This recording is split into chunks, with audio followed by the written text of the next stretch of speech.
നമസ്കാരം.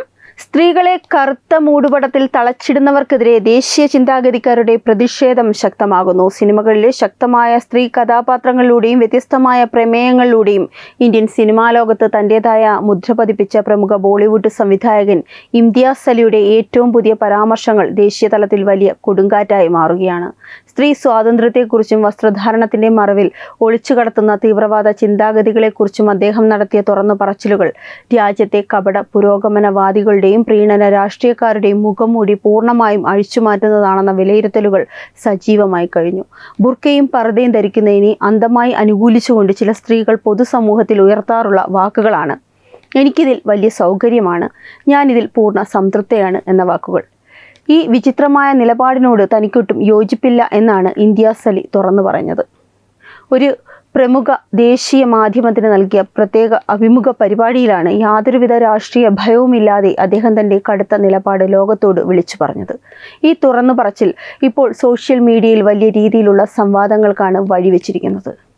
അഭിമുഖത്തിൽ വസ്ത്രധാരണ സ്വാതന്ത്ര്യത്തെക്കുറിച്ചും സമകാലിക സമൂഹത്തിലെ മാറുന്ന പ്രവണതകളെക്കുറിച്ചുമുള്ള ചോദ്യങ്ങൾക്ക് കൃത്യമായ മറുപടി നൽകവേ ഇംതിയാസ് അലി പറഞ്ഞ വാക്കുകൾ മതേതരത്വത്തിന്റെ പേരിൽ തീവ്രവാദത്തെ താലോലിക്കുന്നവരുടെ കർണത്തേറ്റ അടികൂടിയാണ്. ബുർഖയിലും പർദ്ദയിലും ഞാൻ സുഖമായിരിക്കുന്നു എന്ന് ആരെങ്കിലും പറയുന്നത് കേൾക്കാൻ ഞാൻ ആഗ്രഹിക്കുന്നില്ല എന്ന് അദ്ദേഹം വ്യക്തമാക്കി. നിങ്ങൾ അങ്ങനെ കരുതുന്നുണ്ടു എങ്കിൽ അത് വ്യക്തമായും ഒരു അധപ്പതിച്ച സമൂഹത്തിന്റെ ലക്ഷണമാണെന്നും അതൊരിക്കലും ഒരു പുരോഗമന സമൂഹത്തിന് ചേർന്നതല്ലെന്നും അദ്ദേഹം ചൂണ്ടിക്കാട്ടി. അത്തരമൊരു ചിന്താഗതി നിങ്ങളുടെ മനസ്സിൽ രൂപപ്പെട്ടിട്ടുണ്ട് എങ്കിൽ നിങ്ങൾ ആ വ്യവസ്ഥിതിയാൽ ഭയങ്കരമായി ഇരയാക്കപ്പെട്ടു എന്നതിൻ്റെ വ്യക്തമായ സൂചനയാണത് എന്നാണ് ഇംതിയാസ് അലി പറഞ്ഞത്. ഇസ്ലാം മതവിഭാഗത്തിലെ പിന്തിരിപ്പൻ വസ്ത്രധാരണ രീതികളെ പുരോഗമനത്തിൻ്റെയോ അതല്ലെങ്കിൽ വ്യക്തി സ്വാതന്ത്ര്യത്തിൻ്റെയോ ഭാഗമായി ചിത്രീകരിക്കാൻ പാടുപെടുന്ന ബുദ്ധിജീവികൾക്കുള്ള കനത്ത തിരിച്ചടി കൂടിയാണ് ഈ വാക്കുകൾ. കാലങ്ങളായി പുരുഷാധിപത്യ മതമൗലികവാദ ചിന്തകളാൽ അടിച്ചേൽപ്പിക്കപ്പെട്ട അടിമത്തത്തെ സ്വന്തം താല്പര്യമായി തെറ്റിദ്ധരിക്കുന്ന സ്ത്രീകളുടെ ദയനീയമായ മാനസികാവസ്ഥയാണ് അദ്ദേഹം വളരെ കൃത്യമായി ഇവിടെ വിരൽ ചൂണ്ടി കാണിച്ചിരിക്കുന്നത്. അഭിമുഖത്തിനിടയിൽ അവതാരകൻ ഇംതിയാസ് അലിയുടെ ഈ വിപ്ലവാത്മകമായ നിലപാടിനോട് വിയോജിപ്പ് പ്രകടിപ്പിക്കാൻ പരമാവധി ശ്രമിക്കുന്നുണ്ടായിരുന്നു. ഓരോ സമുദായത്തിനും അവരുടേതായ രീതികളും ആചാരങ്ങളും വിശ്വാസങ്ങളും ഉണ്ടാകണമെന്നും അത്തരം കാര്യങ്ങളിൽ മറ്റുള്ളവർ ഇടപെടേണ്ടതുണ്ടോ എന്നുമുള്ള പതിവ് ചോദ്യങ്ങളാണ് അവതാരകൻ ഉയർത്തിയത്. കപട മതേതരവാദികൾ പൊതുവെ ഇത്തരം ചർച്ചകളെ വഴിതിരിച്ചുവിടാൻ ഉയർത്താറുള്ള ഇതേ ചോദ്യത്തിന് അദ്ദേഹം യുക്തിസഹവും മൂർച്ചയേറിയതുമായ മറുപടിയാണ് നൽകിയത്. ഇത് മറ്റുള്ളവരുടെ സ്വകാര്യ വീടുകളിൽ ചെന്ന് വസ്ത്രധാരണം ബലമായി തടയുന്നതിനെക്കുറിച്ചുള്ള കാര്യമല്ല താൻ പറയുന്നതെന്ന് അദ്ദേഹം വ്യക്തമാക്കി. ഒരു ആരോഗ്യകരമായ ജനാധിപത്യ സമൂഹത്തിൽ മിതത്വവും പരസ്പരമുള്ള തുറന്ന സംവാദങ്ങളും അനിവാര്യമാണെന്നാണ് അദ്ദേഹം ഓർമ്മിപ്പിച്ചത്. ഇന്നത്തെ കാലത്ത് ആളുകൾ വസ്ത്രധാരണത്തിലും ചിന്തകളിലും കൂടുതൽ തീവ്രമായ നിലപാടുകൾ സ്വീകരിക്കുന്നതായും അതുമൂലം യുക്തിസഹമായ സംഭാഷണങ്ങൾ പോലും സമൂഹത്തിൽ അസാധ്യമായി മാറിക്കൊണ്ടിരിക്കുന്നതാണെന്നും അദ്ദേഹം അങ്ങേയറ്റം ആശങ്കയോടെ ചൂണ്ടിക്കാണിച്ചു. കേരളം ഉൾപ്പെടെയുള്ള ഇന്ത്യൻ സംസ്ഥാനങ്ങളിൽ അടുത്ത കാലത്തായി പർദ്ദ ബുർക്ക സംസ്കാരങ്ങൾക്ക് വലിയ രീതിയിലുള്ള പ്രചാരണമാണ് ചില ശക്തികൾ ബോധപൂർവം നൽകിക്കൊണ്ടിരിക്കുന്നത്. ഇതിനെ കേവലം ഒരു വ്യക്തിപരമായ വസ്ത്രധാരണ രീതിയായി മാത്രം കണ്ട് ലഘൂകരിക്കാൻ കഴിയില്ലെന്ന വലിയൊരു വിഭാഗം സാമൂഹിക നിരീക്ഷകരുടെയും ദേശീയ ചിന്താഗതിക്കാരുടെയും വാദങ്ങൾക്ക് പൂർണ്ണ പിന്തുണ നൽകുന്നതാണ് ഇംതിയാസ് അലിയുടെ ഈ വെളിപ്പെടുത്തൽ. കറുത്ത തുണി കൊണ്ട് ഒരു സ്ത്രീയുടെ ശരീരം മുഴുവൻ മൂടിപ്പൊതിയുന്ന ഈ സമ്പ്രദായം ഭാരതീയമായ വസ്ത്രധാരണ സങ്കല്പങ്ങൾക്കോ അല്ലെങ്കിൽ കേരളത്തിൻ്റെ തനതായ പരമ്പരാഗത മുസ്ലിം സംസ്കാരത്തിനോ പോലും ചേർന്നതല്ല എന്നാണ് വസ്തുത. കുറച്ച് പതിറ്റാണ്ടുകൾക്ക് മുൻപത്തെ കേരളത്തിൻ്റെ സാമൂഹിക അന്തരീക്ഷം പരിശോധിച്ചാൽ ഇവിടുത്തെ മുസ്ലിം സ്ത്രീകൾ തട്ടവും നേരിയതുമൊക്കെയായിരുന്നു പൊതുവെ ധരിച്ചിരുന്നത്. അത് കേരളത്തിൻ്റെ ഹരിതാഭമായ കാലാവസ്ഥയ്ക്കും ഇവിടുത്തെ സംസ്കാരത്തിനും അങ്ങേയറ്റം അനുയോജ്യവുമായിരുന്നു.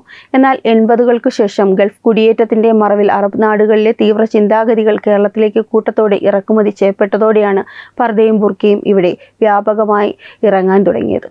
പർദ്ദ എന്നത് കേവലം ഒരു വസ്ത്രമല്ല, ഒരു പ്രത്യേക രാഷ്ട്രീയ മത അജണ്ട സമൂഹത്തിൽ അടിച്ചേൽപ്പിക്കുന്നതിനുള്ള ശക്തമായ ഉപകരണമാണ്.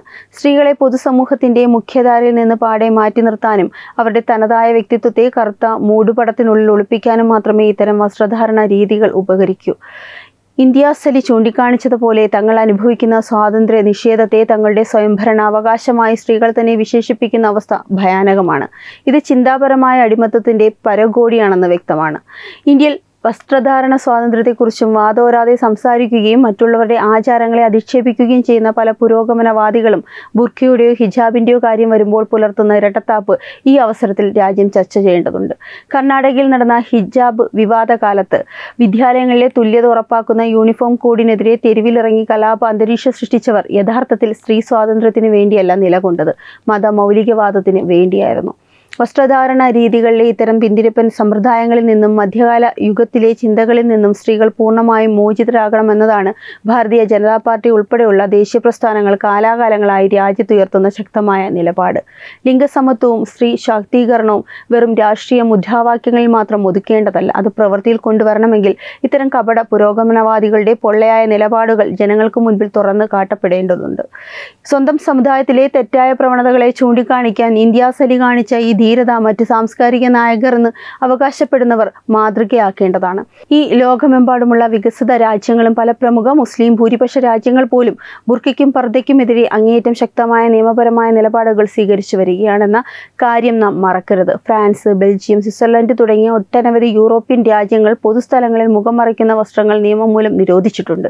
രാജ്യത്തിന്റെ സുരക്ഷ മുൻനിർത്തിയും സാമൂഹികമായ ഒത്തുചേരലിന് ഇത്തരം വസ്ത്രങ്ങൾ വലിയ തടസ്സമാകുന്നതിലുമാണ് അവർ ഈ വിപ്ലവാത്മകമായ നടപടി സ്വീകരിച്ചത്.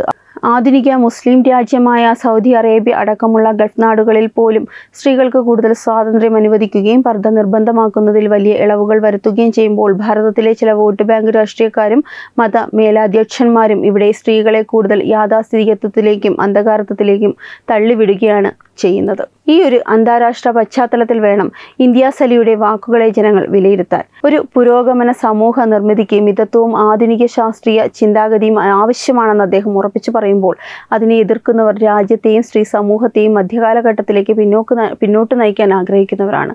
ഇന്നത്തെ കാലത്ത് സമൂഹത്തിലെ യഥാർത്ഥ വിഷയങ്ങളെക്കുറിച്ച് ബുദ്ധിപൂർവമായ സംവാദങ്ങൾ നടത്താൻ ആളുകൾ ഭയപ്പെടുന്നതായി ഇന്ത്യാസലി തന്റെ അഭിമുഖത്തിൽ വ്യക്തമാക്കുന്നുണ്ട്. ഏതൊരു ചെറിയ വിമർശനത്തെ പോലും വലിയ മതവിശ്വാസത്തിന് മേലുള്ള കടന്നുകയറ്റമായി ചിത്രീകരിച്ച് ആളുകളുടെ വാ അടപ്പിക്കാനാണ് ഒരു വിഭാഗം തീവ്രവാദ ശക്തികൾ ശ്രമിക്കുന്നത്. സിനിമകളിലൂടെയും കലകളിലൂടെയും സമൂഹത്തിന്റെ നേർചിത്രം എന്നും ഭയമില്ലാതെ വരച്ചുകാട്ടുന്ന ഇന്ത്യാസലിയെ പോലുള്ള ഒരു വലിയ സംവിധായകന് പോലും ഇത്തരം തീവ്ര നിലപാടുകളിൽ വലിയ ആശങ്കയുണ്ട് എന്നുള്ളത് രാജ്യം ഗൗരവമായി കാണേണ്ടതുണ്ട്. ഭാരതത്തിന്റെ മഹത്തായ സനാതന സങ്കല്പം എക്കാലത്തും സ്ത്രീകളെ ആദരിക്കുകയും അവർക്ക് പുരുഷനൊപ്പം തുല്യമായ പദവി നൽകുകയും ചെയ്തിട്ടുള്ളതാണ്. എന്നാൽ വിദേശ അധിനിവേശങ്ങളിലൂടെയും വികലമായ മതപ്രചാരണങ്ങളിലൂടെയും ഭാരതത്തിലേക്ക് കടന്നു വന്ന പിന്തിരിപ്പൻ രീതികളെ സംരക്ഷിക്കാൻ മതേതരത്വത്തിന്റെ ലേബലിൽ ചിലർ ശ്രമിക്കുന്നത് സാംസ്കാരിക തകർച്ചയ്ക്ക് കാരണമാകും.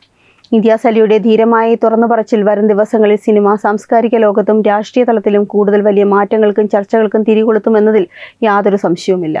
ഈ വിഷയത്തെക്കുറിച്ചുള്ള നിങ്ങളുടെ അഭിപ്രായം കമന്റിലൂടെ അറിയിക്കുക. വീഡിയോ ഇഷ്ടമായ ലൈക്ക് ചെയ്യുക, ഷെയർ ചെയ്യുക. കൂടുതൽ വാർത്തകൾക്കായി ചാനൽ സബ്സ്ക്രൈബ് ചെയ്യുക. വെബ് ഡെസ്ക് തത്വമൈ ന്യൂസ്.